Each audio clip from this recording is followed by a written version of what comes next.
I'll be let me just put it this way. I'll be very intrigued to see how Beamer handles it, because this is a very, very important decision for his future here. There's no question about it. No, it's huge. And I think it's made bigger by the fact of what happened in Oklahoma yesterday. With Lincoln Riley stepping out, there's a lot of uncertainty, I would say, and some chaos in that situation. So I think there's a lot of moving pieces and balls that are in the air right now that, obviously Coach Beamer's got a ton of connections to that program. So, if you're on the phone with one of those guys, like a Cale Gundy, for example, if you're on the phone with one of those guys and you can get him, I would get him.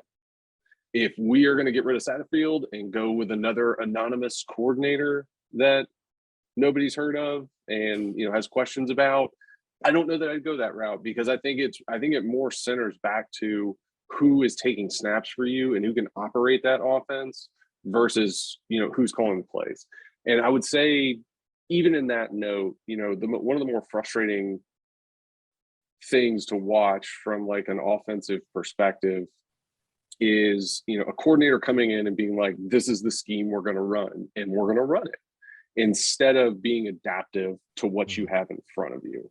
And so, if you do go the route to get rid of Satterfield, I would 100% go that direction. Find somebody that has proven that they can be adaptable to the players around them and not just run a system that they feel like is the best. Yeah, I think you have to do that. Yeah, that's a no-brainer. You have to do that.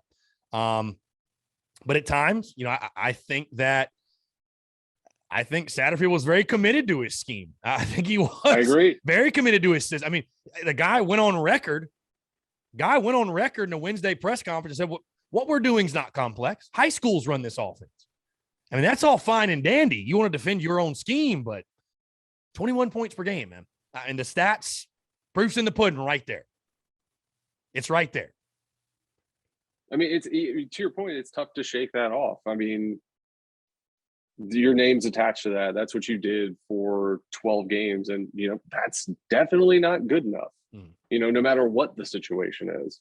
And, is that compounded by the fact that you lose your starter to a broken foot, you're starting your graduate assistant, your number one guy goes down again to have foot surgery. Now, your graduate assistant's hurt. Now you're, going to the 13 guy here.